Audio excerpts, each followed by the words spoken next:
You're listening to Let's Talk Fantasy Football, where men of fantasy genius have realized, hey guys, we don't need real football skills to dominate on the fantasy field.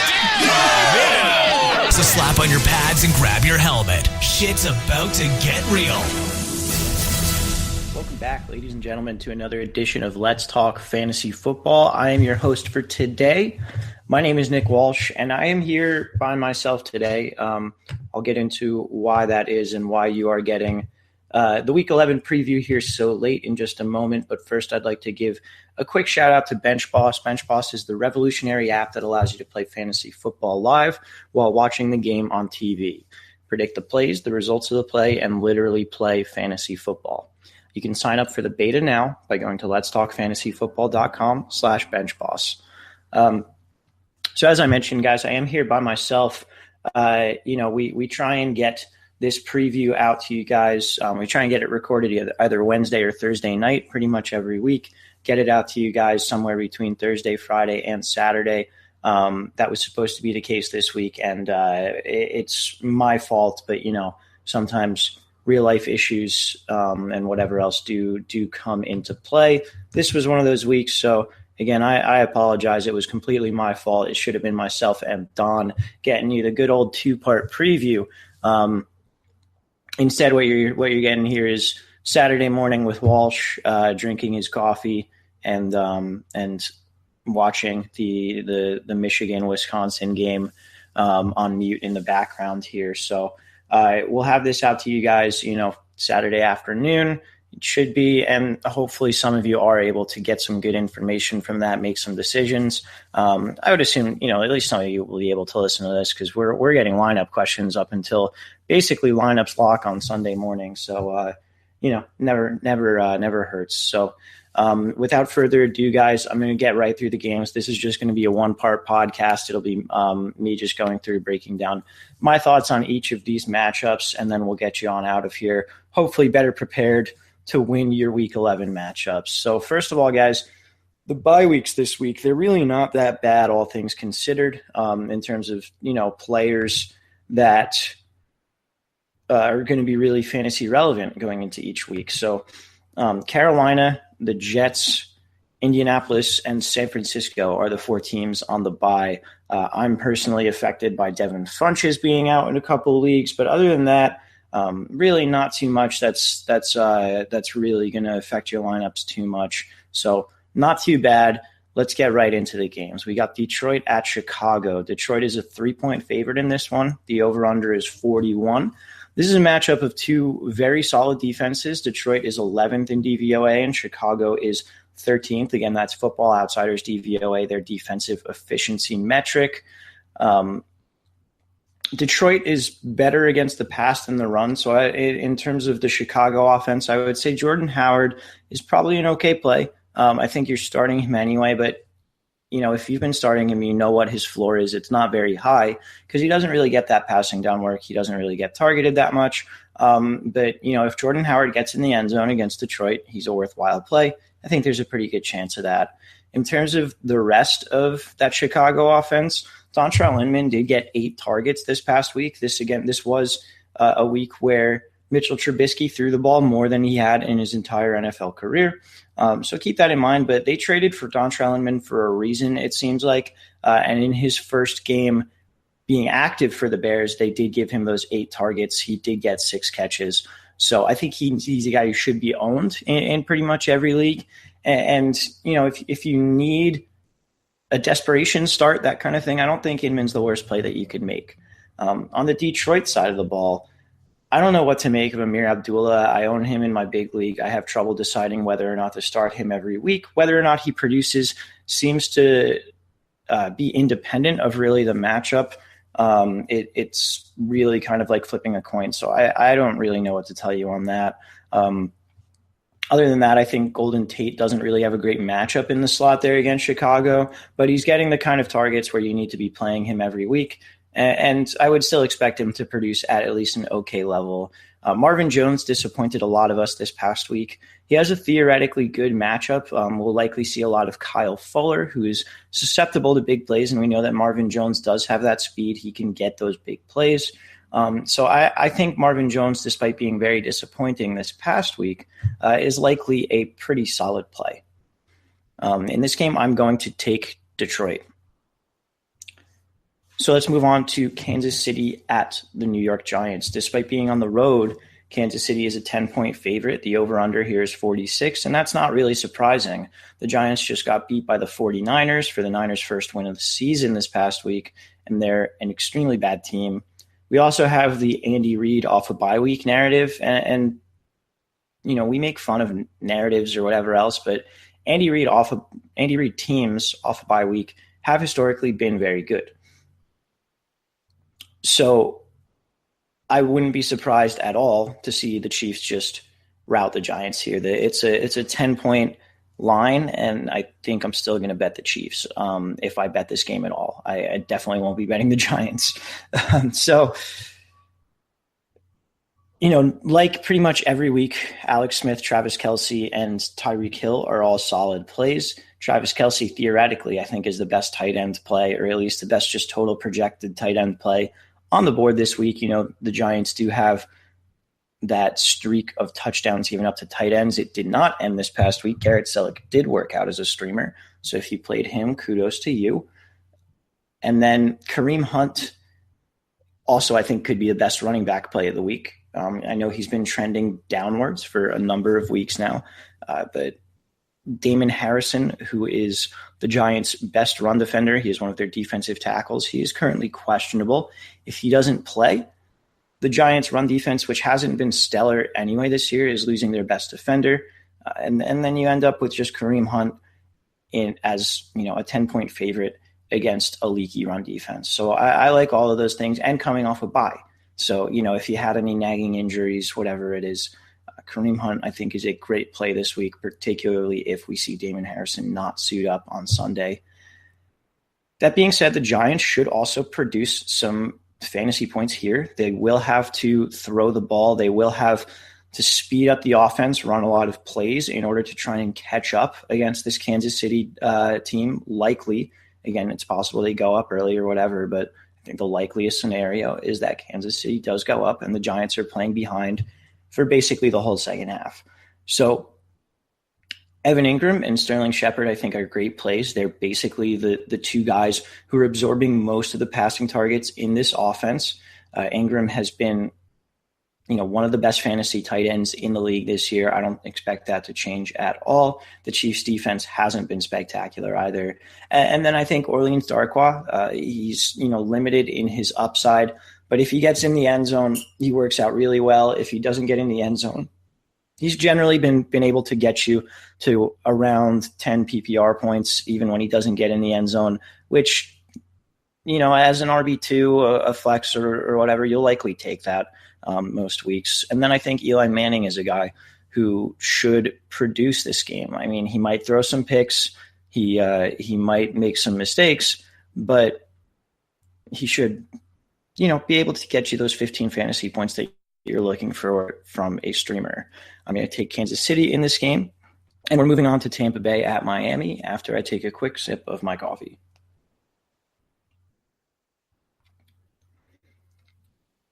All right, so the Tampa Bay at Miami game is currently a pick'em. It started, I believe, as with Tampa Bay as a favorite. It is moved to a pick'em. The over-under is 41.5. And I think the biggest story in terms of Tampa Bay this week is that this should really be the Mike Evans comeback game. He's been disappointing for a couple weeks straight, and then he had that suspension. Miami's been just terrible against the pass, terrible against wide receivers, terrible against number one wide receivers. Even with Ryan Fitzpatrick throwing him the ball, I would expect Mike Evans to really put up a great game this week. So don't be afraid of throwing him back in your lineup after that suspension. With the rest of the offense, Doug Martin has been disappointing since that first week back. I'd say him and Deshaun Jackson are low-end starters. I would say Cam Brate is also a borderline starter. The Dolphins have been pretty bad against the tight ends, but he hasn't been as involved in the offense over the past few weeks as he was earlier. Lower snap share, lower targets. So I'm skeptical of the rest of the offense. I think Mike Evans is the lock-in play of the week. on this offense, and the rest are kind of guys where if you need to, you can. If you have any specific questions about these guys, please feel free to send them in to us. We'll try and get them answered as quickly as possible. On the Dolphins side of the ball, we have the big stories, I guess, are Kenyon Drake and Damian Williams. This past week, Drake got a 66-yard TD, but Williams actually outsnapped him. The week before, it was Williams who broke the long run, or I believe had a long pass actually, and Drake outsnapped him. But the bottom line is these guys basically have the same exact role in this offense. They're just splitting the time. So the two have the same amount of touches in their first two games on the same amount of carries, and Williams has just one more target, same amount of catches. So it's basically the same exact role for either of them. I think either of them are low-end RB2, high-end RB3 type guys, flex type plays. So it's one of those where depending on your team talent, you might have to play one of them. And I don't think it's a bad play by any means. I think I'd rather play either of them than Doug Martin. I don't know if that's stupid to say, but maybe that's not true. I think all three of them are probably around the same sort of projection from me for this week. And then in the passing game, I think you can work Cutler as a streamer. I think Parker and Landry continue to be solid plays here. The Bucs defense has not been very good against the pass, so we'll see really what happens in this game. But I don't expect the Dolphins to have any issue, at least getting enough passing work done to make Parker and Landry relevant this week. All right, I'm going to take Miami in this one, I think. It's a tough one, but yeah, I think I'll take Miami. And let's move on to Baltimore at Green Bay. Despite being on the road here, Baltimore's a 2-point favorite. The over-under here, though, is only 38. So not many points expected. It's going to be cold as shit in Lambeau. I guess expect the ball to be run a lot, but I don't know if that's really going to work as much, and I don't know what we can do with that because the situation with Baltimore is that we have Danny Woodhead coming back from his injury. So while we've had a Buck Allen, Alex Collins split for most of the year, now we're throwing Danny Woodhead into that mix. What does that do? Whose work gets siphoned? My best guess would be that Alex Collins' role might stay around the same, and Buck Allen would have some work taken from him. I don't know whether they're going to throw Woodhead into, what they plan on being his role for the rest of the year in his first week back. I don't want to play any of them in this matchup. I don't think it's a great matchup. If I was going to play any of them, I would probably be playing Collins because he's just the most straight line runner who you would think in a cold weather game would be the ground and pound type guy. I think the one play on Baltimore, though, this week is Jeremy Maclin. Those cornerbacks for Green Bay have not been good. Maclin has been getting targets, and he's been producing since coming back from his injury. And I'm a big fan of Maclin to continue to do that this week. I haven't really made my DFS lineups, but just based on what I think Macklin's price will be, I think I'm going to end up with him in a lot of them. I have been playing him over the past few weeks as well, and it's been working out for me. So, I think you can plug him in no problem. On the Green Bay side of the ball, the big story is that Aaron Jones and Ty Montgomery are both out. Jamal Williams is going to be the starting running back. He has not really shown anything impressive this year. So keep that in mind. And it's also not a great matchup against this Ravens run defense. So you've got a running back who's not that impressive against, a Ravens defense that's pretty good. And with a rookie quarterback in there, I would be expecting the Ravens to say to Brett Hundley, beat us through the air. So despite the fact that Jamal Williams seems to have, an easy track to volume, I don't think he's a great matchup there. I don't think he's really a great play this week. Maybe he gets in the end zone, but I don't see this being, a 22 carry, 104-yard game really for him, as much as maybe I see it being an 18 carry, 54-yard game, that kind of thing. So the touchdown's really going to make the difference in that sort of case. In terms of the pass catchers, Devontae Adams has really been the guy that Hundley has targeted the most consistently since he started playing. I'd say Devontae Adams is the number one play here. And I don't know that you need to play anyone else. I don't know that you need to play Jordy Nelson, which is unfortunate, but I think that's the truth at this point. The targets just haven't been there relative to Adams, and targets from Hundley are not the same thing as targets from Aaron Rodgers. So Nelson is really a touchdown-dependent wide receiver at this point in the season, and I don't think that's a guy that you need to be playing necessarily. I would rather be playing Macklin in this matchup than I think I would be playing Jordy Nelson. I'm going to take Green Bay with the upset on this one. I think it's going to be a very low-scoring game. That's probably me being a little bit biased. I like Green Bay. I enjoy watching them, and I have some good friends such as Rogers and Don who are big Green Bay fans. I'm just going to take them in this one because I want to. The next game here on our list is the Rams at the Minnesota Vikings. This, in terms of real-life purposes, is the game of the week to me. I think it's the most interesting game. These teams are both 7-2, and this should be a very, very fun game. Minnesota is a 2.5-point favorite. The over-under is 46. This was the most interesting real-life game of the week, but I really don't think it's an incredible game for fantasy purposes. The Rams are first in DVOA, and Minnesota is ninth. So these are two top third of the NFL defenses, with the Rams being the best, again, by this DVOA metric. That's not the end-all, be-all, but I think it's a pretty good indicator. So I think all your normal starters should be played in this game, but you should maybe temper expectations. And by your normal starters, I think the four really are Gurley, McKinnon, Thielen, and Diggs.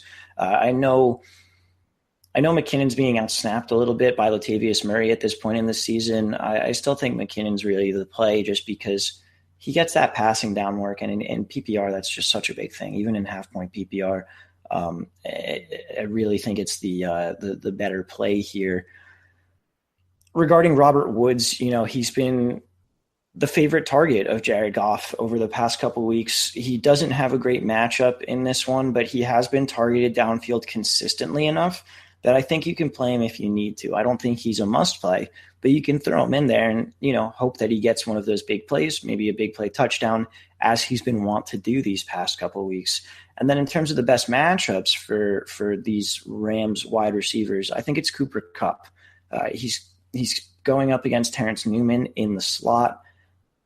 The only issue is that he hasn't really been breaking any big plays, and he's really shown himself to be TD dependent in terms of fantasy production. So what's the likelihood of him getting that TD this week? I'm not really sure. He hasn't been consistently targeted in the red zone over the past couple weeks. So while I think it's the best matchup and I think it's something that you can try and go after, I don't think it's a must play again. Out of the two of them, Robert Woods is still probably the higher ranked one for me.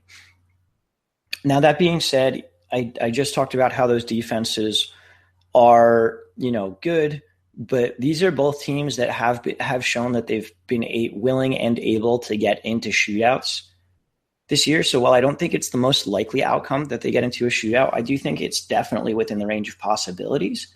So if you're looking to maybe make a game stack in daily fantasy, I don't think this is the worst game to try that with. I haven't really come full circle on my thoughts on that yet. I'm debating whether or not I think it's a good one to game stack because the line isn't at that high and people won't necessarily be on it. But these are both teams where we've had a lot of fantasy production these past couple of weeks. And I think because of that, they might be a little bit over-owned relative to their actual expectation. So, yeah, just keep that in mind, I guess, if you are playing daily. If you're not, don't worry about it. All right, and then the last game here before we get a quick break. So Arizona at Houston.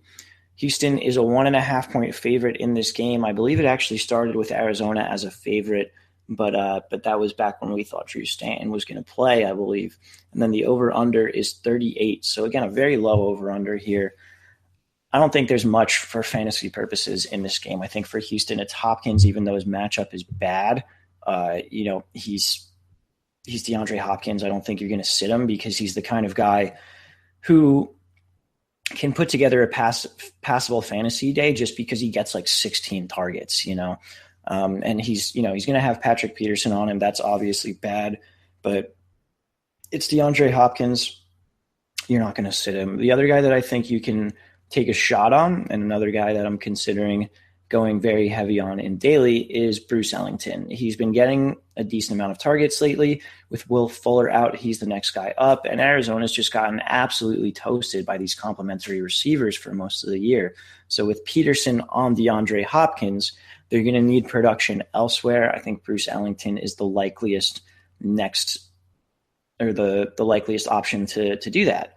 So yeah, I think you can put Bruce Ellington into a fantasy lineup this week with the relative amount of confidence.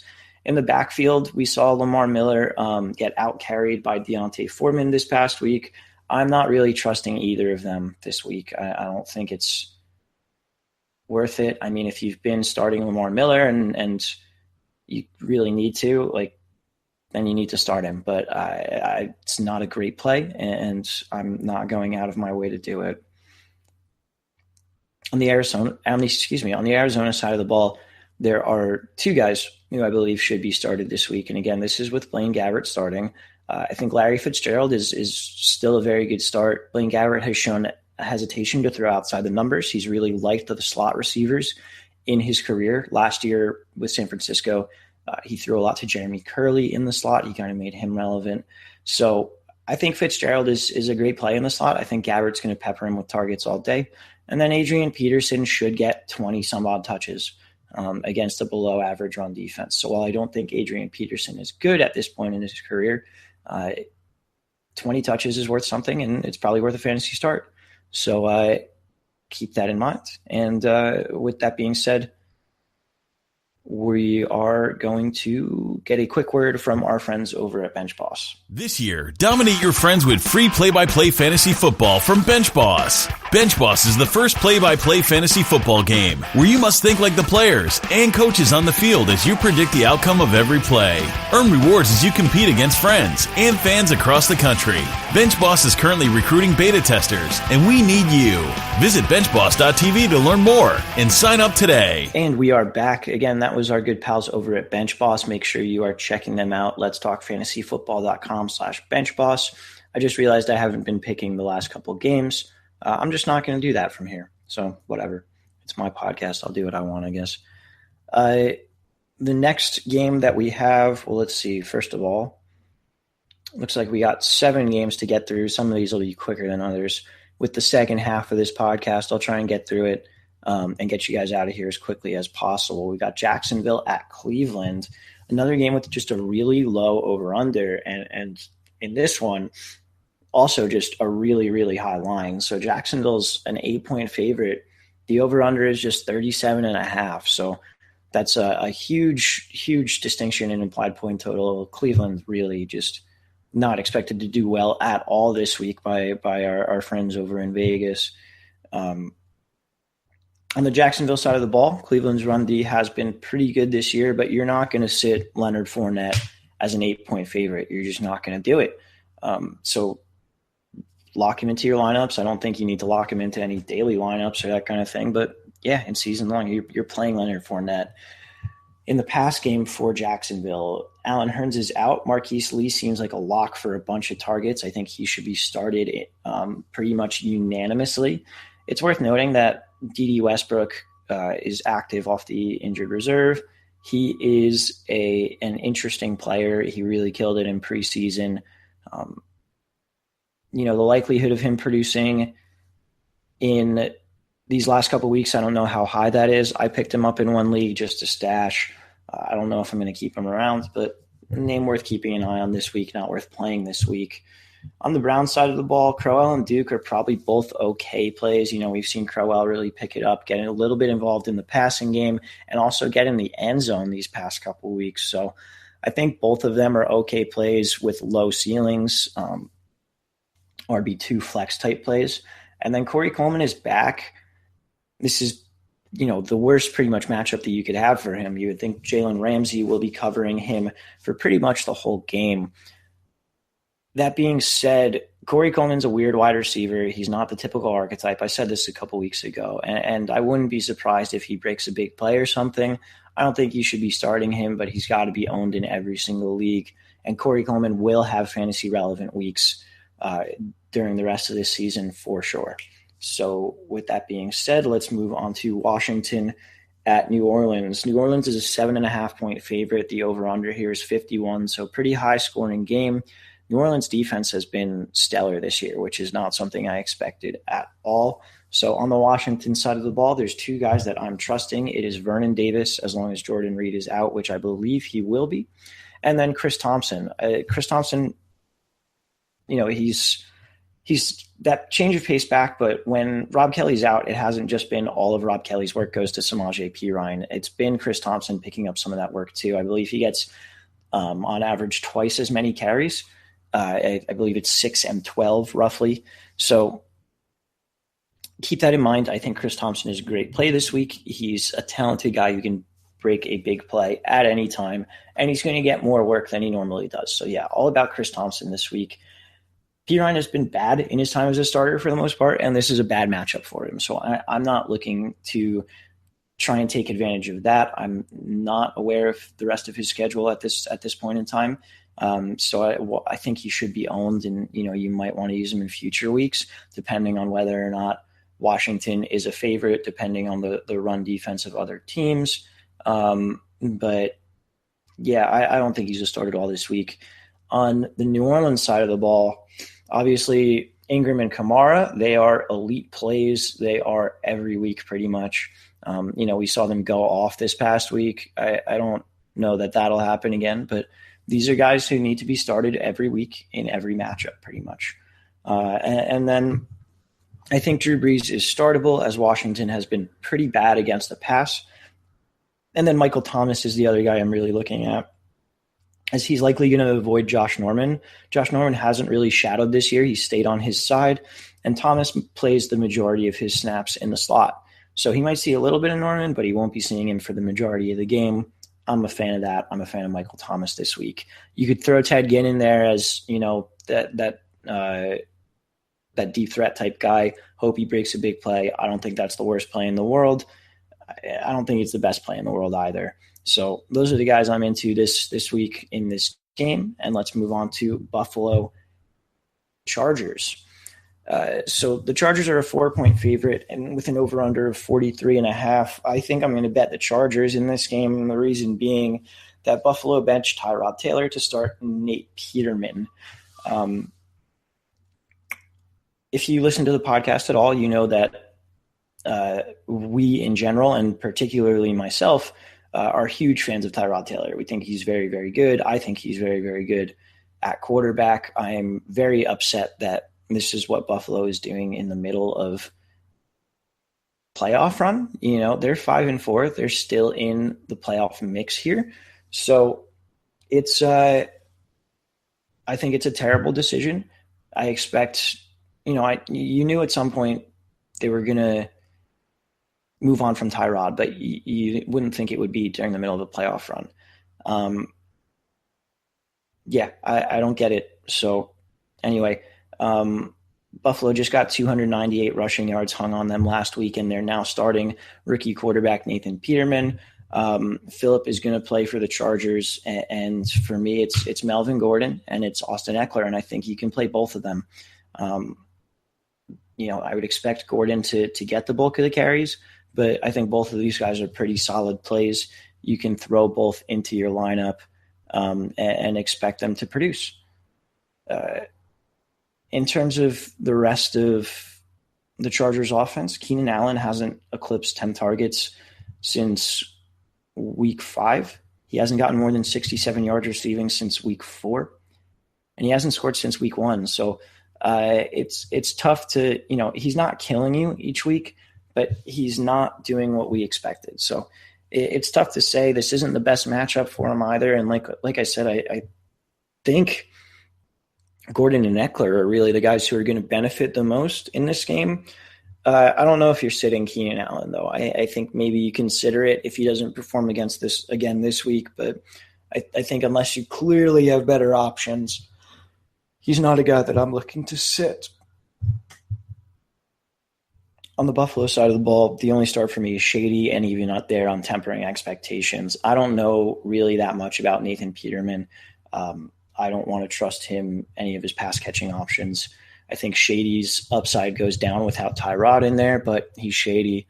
And hopefully what happens is Peterman peppers him with targets as this season goes on, and we can see him produce a little bit.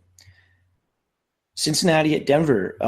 This game sucks for fantasy purposes. Denver is a 2.5-point favorite. The over-under here is 38.5. For me, it's AJ Green is the only lock in your lineup, and then I think Mixon, Emmanuel Sanders, and Demaryius Thomas are all borderline starts. I don't want anything to do with this Broncos backfield.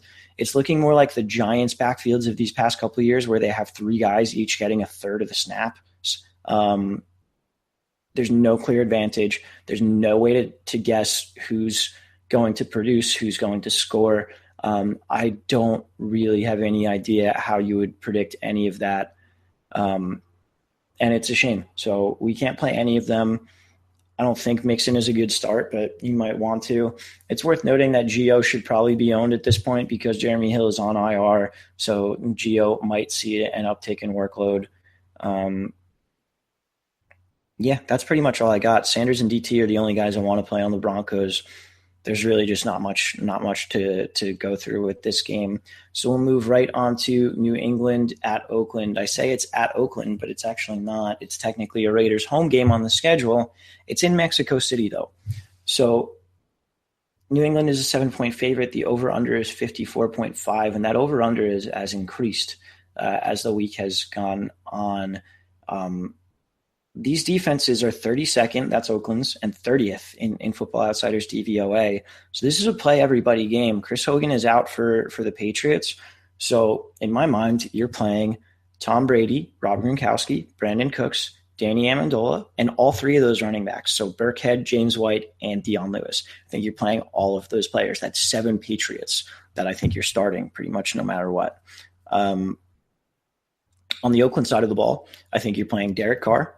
I think you are playing Amari Cooper, Michael Crabtree, Jared Cook, and then we'll see. I think there's an argument to be made for playing Marshawn Lynch because one of the ways the Raiders might try and attack this game is by pounding Marshawn against this weak Patriots front in order to try and keep the ball out of Tom Brady's hands. I could also see that going very wrong because it's possible that the Raiders go down early in this game and Marshawn just kind of gets phased out of the game plan.